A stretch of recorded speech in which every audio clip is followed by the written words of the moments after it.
জানিয়েছিলাম। অলরেডি অনেক সংগঠন আমাদেরকে সংহতি জানিয়েছে। আজকে এখানে ডাকসু সহ সকল ছাত্র সংসদ এবং সকল রাজনৈতিক সংগঠন সহ আমরা একসাথে ঘোষণা দিতে চাই, দিল্লির দাবিদারি এই দেশে চলবে না ইনশাআল্লাহ।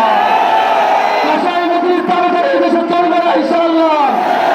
ইন্ডিয়া ব্যাগ কোন মিডিয়া বাংলাদেশে চলতে পারবে না ইনশাআল্লাহ। ইন্ডিয়া ব্যাগ কোন রাজনৈতিক শক্তি যারা ভারতের দিকে তাকিয়ে ক্ষমতায় আসতে চায়, কোন দল এদেশে ক্ষমতায় আসতে পারবে না ইনশাআল্লাহ।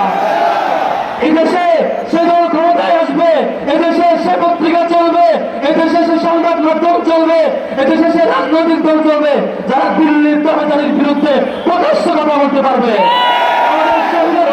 আমাদের শহীদেরা দিল্লির বিরোধিতা করতে গিয়ে জীবন দিয়েছে, আমাদের আবরার বাহাদেরা ভারতের সমালোচনা করতে গিয়ে জীবন দিয়েছে, আমাদের আবু সাইদরা দিল্লির দাবিদারি শক্তির বিরুদ্ধে বুক চিতিয়ে জীবন দিয়েছে, আমাদের শহীদ হাজিরা দিল্লির আধিপত্যবাদী বিরোধী দিল্লির আধিপত্যবাদী শক্তির বিরুদ্ধে শাহাদাত হয়েছে। আর আমাদের রক্ত শহীদ হাজির শাহাদাতের কসম, শহীদ হাজির কবির আমরা শপথ করবো এই দেশের দিল্লির আধিপত্যবাদকে আমরা সত্য করবো না ইনশাআল্লাহ। আমরা এক থাকলে দিল্লির আধিপত্যবাদের করবো ইনশাআল্লাহ। এদেশ সারা পৃথিবীকে পথ দেখাবে কিভাবে আধিপত্যবাদকে কবর দিতে হয়। আমাদের তরুণরা পথ দেখাবে ইনশাআল্লাহ। আমরা বদল আছেন তো ইনশাআল্লাহ। আমাদের সঙ্গে আমি শুভেচ্ছা জানাচ্ছি এবং রাজনৈতিক সকল সংগঠনকে যারা আমাদেরকে বোঝাতে চান, যারা আমাদেরকে প্রয়োগ দিতে চান, আগামী দিনে দিল্লির বিরুদ্ধে কথা বলবেন, আধিপত্যবাদের বিরুদ্ধে কথা বলবেন, তারা আজকের এই মঞ্চে এসে সংহতি জানাবেন। হয়তো আমরা ধরে নিব আর তারা কোনোভাবে দিল্লির দাবিদারি করতে প্রস্তুতি নিচ্ছে। আহ্বান জানিয়ে আমি আমার কথা শেষ করছি। আমার তৌফিক ইল্লা বিল্লাহ। আসসালামু আলাইকুম।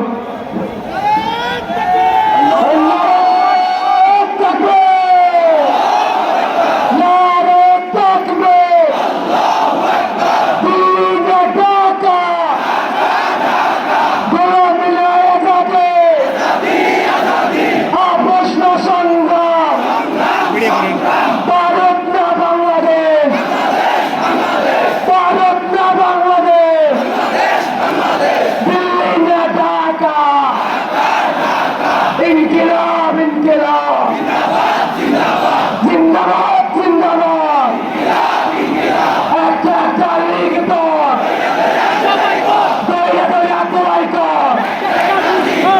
একটা লিখিত